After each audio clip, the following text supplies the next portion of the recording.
Ms. Abbasi, your co-counsel, had filed a motion in limine regarding autopsy photos from the Holmes murder. Is the state ready to respond to that? Yes, Your Honor. All right. And Ms. Abbasi, do you want to make any argument? At this point, no, Judge, the motion is largely self-explanatory. All right. I'll let Ms. Sullivan. Thank you, Your Honor. Good morning. Good morning. Your Honor, when we get to presenting this act, which is count 1, Act 79, the state intentionally did not include the medical examiner. This is a case in which Mr. Ryan has been convicted of the murder of Jamari Holmes. And so it is only the state's intention to bring in 3 photos, and I have a copy of those 3 photos that I can show Ms. Abbasi through the lead detective in order to minimize that level of testimony. And so we do not plan to stipulate, but we've selected only 3 photos that we intend to. All right, let's see what they are. And I can bring them up to the court for the purpose of this hearing.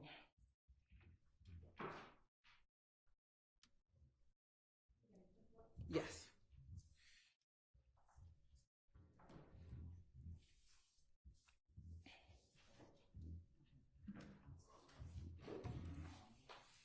And for the purpose of this hearing, Your Honor, the state's going to label them States 1 RR, States 2 RR, and States 3 RR.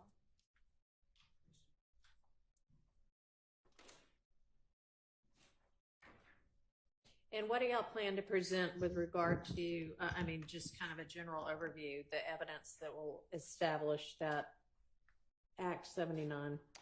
Generally, Your Honor, what occurred leading up to the homicide of Mr. Holmes, which was a luring of Mr. Holmes to an apartment complex that Mr. Ryan and Mr. Blaylock then, we believe, ambushed Mr. Holmes along with 2 other victims. They were in a vehicle. Mr. Holmes was shot, and then they fled. And then subsequent to that, there were Instagram postings, Facebook postings, social media postings regarding YSL, very close in time to the murder of Mr. Holmes, Your Honor. All right, and how many witnesses are you going to utilize? For that act, so we have 5 witnesses. Who are they? And what will they generally testify to? You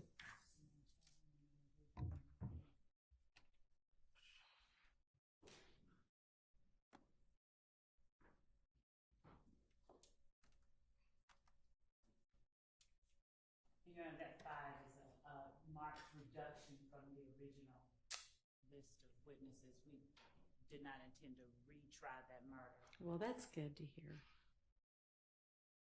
Your Honor, 5. The witnesses for that act are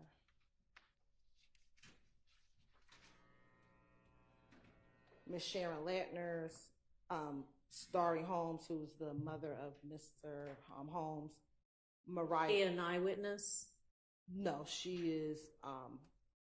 Just would be able to bring in his in-life photo. Let's figure out a different way to do that, especially given that this is not even the trial of that case. And speak about Mr. Holmes and who he was. Okay. I have a relevant suggestion on that. And that would be sustained. And to talk about his involvement, who he is prior to this murder happening. He was a juvenile. I don't know if any of these other witnesses would be able to do that.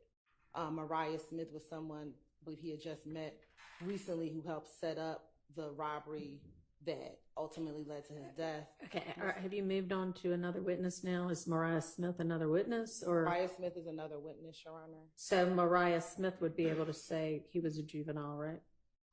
She doesn't, I don't believe she really knew Mr. Holmes. How old was he?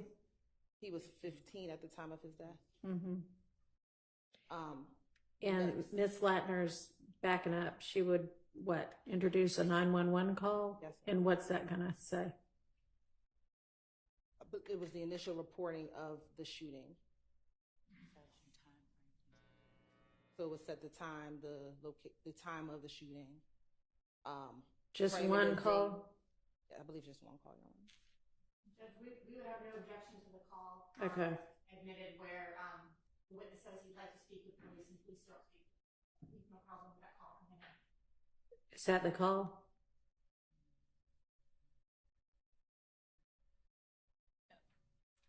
I don't think that that's the call. I think that the initial call about the shooting. That may be a different call. Yeah, It's a different call. Okay. And Okay.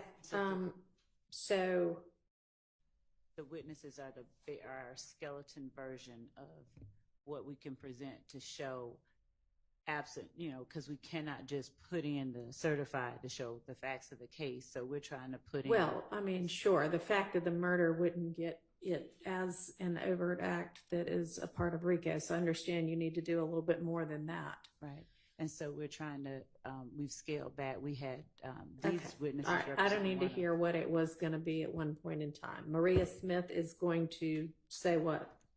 She was one of the two young ladies who lured Mr. Holmes and his three friends back Okay. to the location, to the location. All right. Then we have one of the two other victims. We don't plan on calling both of them. Okay. So that it'd be either Mr. Uten or Mr. Mitchell. All right. Then we have the lead detective on the case, who was Detective Hogan. Then we have Mr. Mike Sprinkle, he further brought the additional evidence of some of the social media that came in later. And then last, sort of. So 7, not 5. So Wooney Lee is one of the co-defendants or co-conspirators in this case. He is coming in during this portion, but he was present during the initial trial of Mr. Ryan and posted some social media postings with rat emojis when Miss Mariah Smith initially testified in that trial. And so he's coming in that portion, but he's not actually a part of what will prove the actual act, but that's why he's included. And Your Honor, we do need some clarification whether it's going to be Mr. Uten or Mr. Mitchell. We've been in contact with the state about going through the evidence we've offered for these witnesses, what does or does not need to be redacted. Mr. Uten's interview is maybe about. Can y'all spell that last name? Yes, Your Honor, it's OOTEN. Okay. His interview is maybe about 20 minutes, half hour with some quiet time, and Mr. Mitchell's interview is several hours long. Okay. When are we going to get to this part of the trial? Your Honor, we would believe that we would get to this portion of the trial probably early October. Okay, so fairly soon. Fairly soon, yes. All right. When will y'all know who it's going to be? We should know within the next few weeks, within 2 weeks, Your Honor. Well, 2 weeks from now is the end of October, so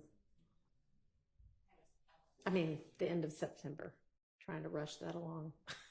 No, we do want to have an opportunity to go through the state what evidence they believe will actually be admissible. Okay. Right now, we've got more than 50 pages of Instagram records from Mr. Blaylock, co-defendant who's not testifying, more than 200 pages from Mr. Ryan. Those are obviously issues we'd rather not sit down with the court and go page by page, but if we need to, then we will. And Your Honor, I believe there were some preliminary conversations, and we do intend on furthering or finishing those conversations with Ms. Abbasi and Ms. D. Williams. Okay, well, that probably needs to get done before the end of next week. The state could respond to our emails, that would be wonderful. Can y'all We can. We've also found it fruitful to communicate via phone, which we have done and will continue to do at times that are convenient for either Ms. Abbasi or Mr. Williams. That communication has not stopped. I think there were some issues, but we've done that as well. All right, well, try to do it in a timely manner, please.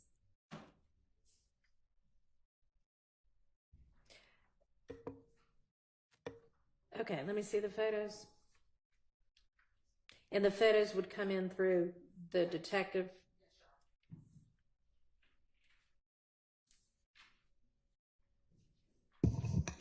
copies too, or are we just gonna say?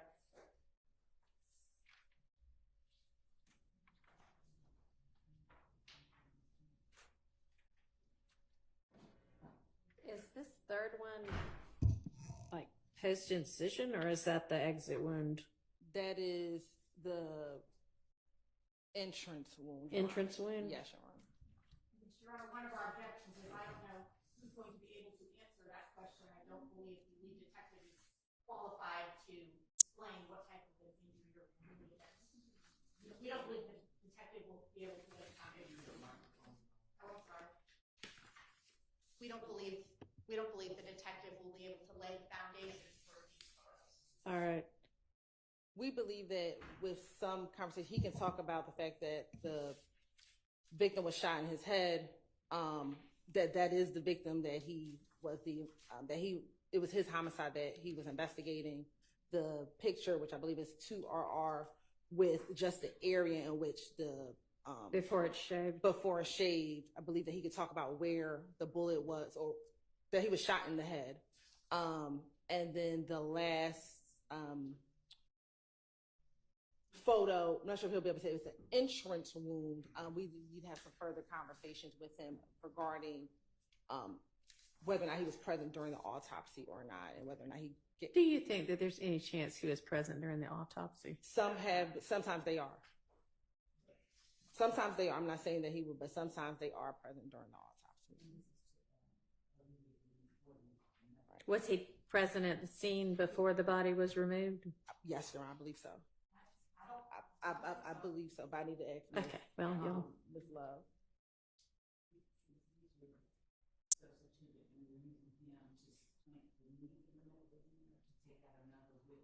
Do you know if he was present?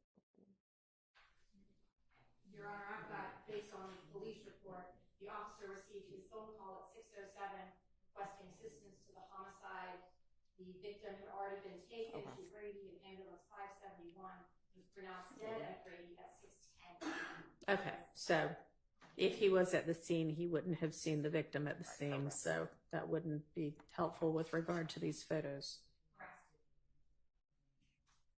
And Your Honor, we were trying to avoid the ME, so if we can have some stipulations to that, or we can have the ME come in for All a right. limited purpose. Why don't y'all get together? I'm going to hand these back for now and come up. Maybe you could come up with all sorts of stipulations.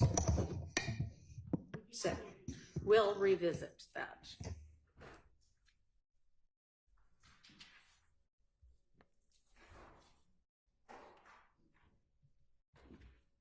But we are just trying to reduce the need of having to call the medical examiner. Say that again. We are just trying to reduce the need of having to call Dr. Sullivan. Well, there's no necessity to call him or her. Can't remember. Also. I'm not saying I cannot find my list. I cannot remember if the state is moving for the verdict against Mr. Ryan into evidence, but I would be objecting under 24-8-803-22. And I'm just reading from a case, a jury's verdict that the co-defendants were guilty as a hearsay statement. The exception to the hearsay rule provides for the admissibility of the final judgment of guilty as to a felony, but not including when offered by the government for purposes other than impeachment judgment against other persons other than the accused. And then I just pulled up 24-8-803, and then it's subsection 2.2, and it specifically says the same.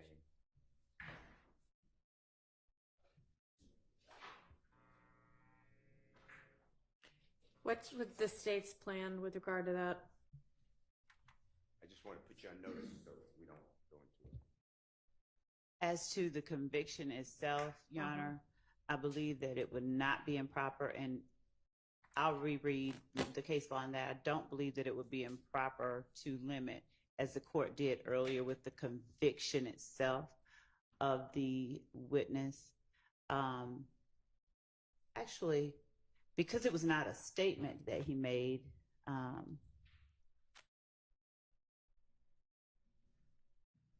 actually, Your Honor, I think that it would be admissible against all of them. It wasn't a guilty plea So it's not a statement that the Yeah, it's any judgment of previous conviction is what 22 covers. okay. So, So to the extent that the actual certified is tendered, then if it is the fact, and it could, we don't argue that it, it's probably the fact that that certified alone is admissible only against Mr. Ryan. But the facts of the murder itself and the circumstances and what he did, we'd argue are admissible against all of the defendants in this case. So, the facts, yes. right. Not the actual certified, but I was speaking Ms. Hylton, not the court. I can't hear you. I mean, I know that mic doesn't want to behave properly, but maybe you can borrow the witness stand mic if that one was even working yesterday. It wasn't. I'll try to hold it carefully. So the certified itself, we may have no argument regarding that being used and there being a limiting instruction as to the certified itself against Mr. Ryan only. But we would also ask and would craft and present to the court an alternative if there is an instruction that is requested that includes language that the facts that are presented that the jury takes as evidence are admissible against all of the defendants, including any postings or statements that Mr. Ryan or Mr. Blaylock made as a result of or in furtherance of that act. Your Honor?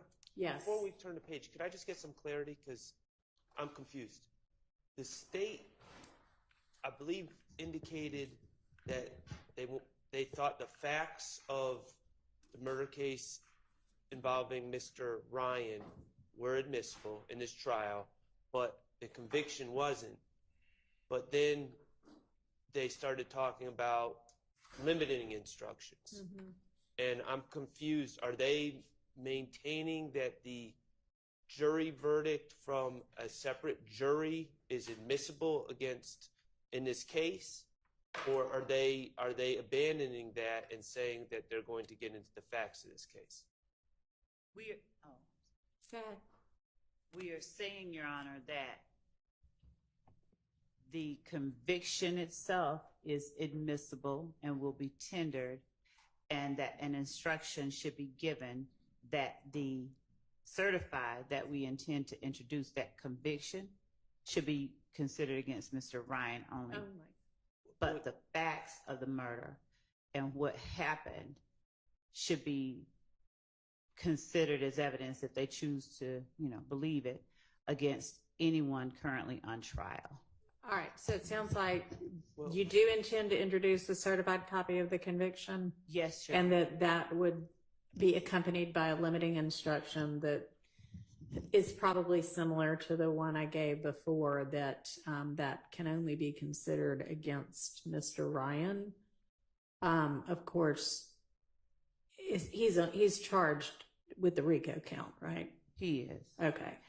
And then they would present facts which they would hope to be able to establish not only that a murder occurred, but that the murder was part of the RICO conspiracy. We would introduce. And that would be admissible against everybody charged with the RICO count. We would, right, much like some of the unresolved murders that are in the indictment. We would be introducing the evidence that Mr. Ryan and Mr. Blaylock did it, and what connection we believe it has to YSL, and what they did to promote YSL before, during, and or after. So that evidence we believe is admissible against, well, we know it's admissible against everybody on trial now. Okay. All right, does that clarify? Well, it clarified that we do not have an agreement, and I'm diametrically opposed to what the state is saying. Couple things. First of all, that verdict was not the verdict of the fact finders in this case, which we chose and are our jury, and that's Mr. Stillwell's jury.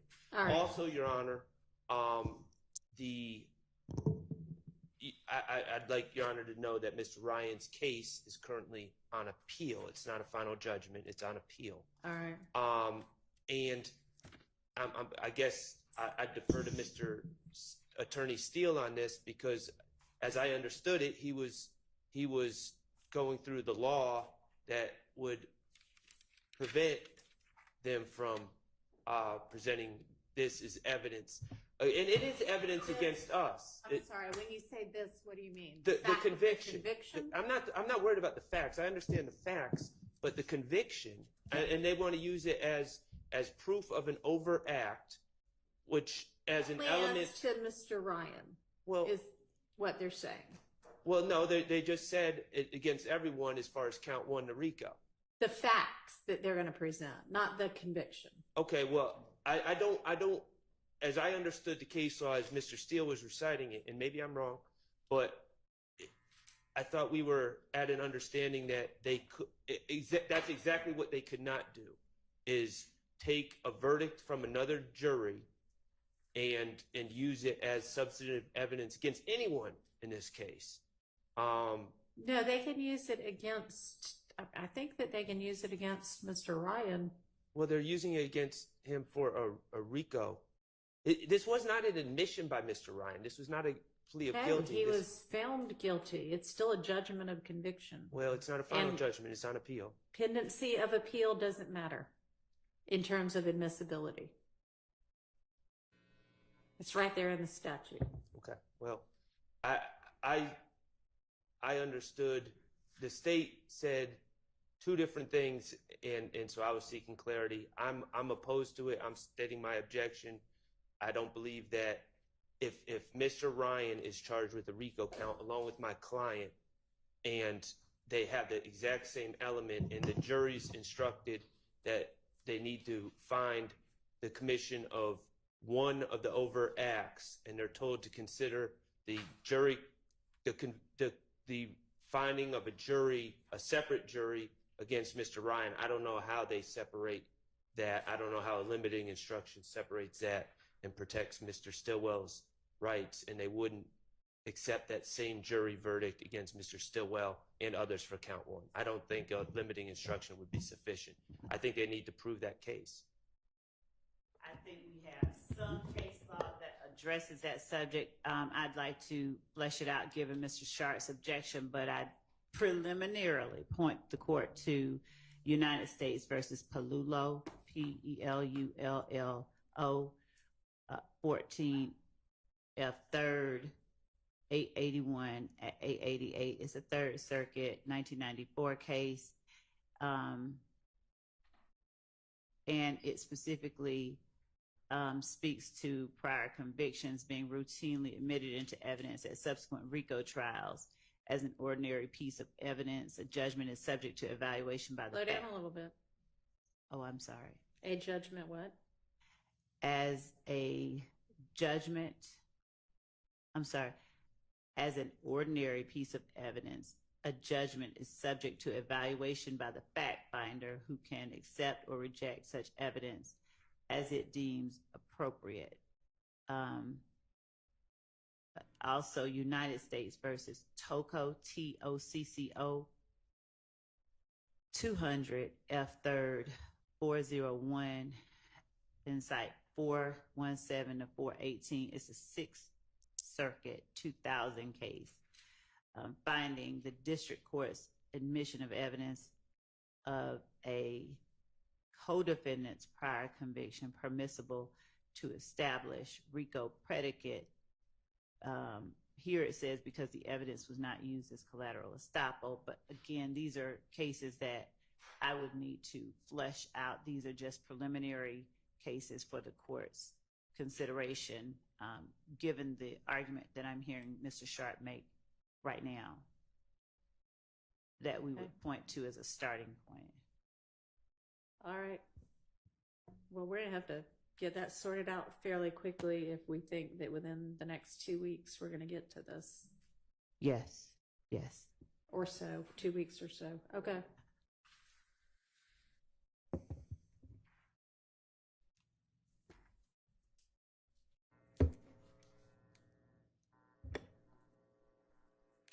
So, Mr. Schardt, are you clear at least on what the state's position is?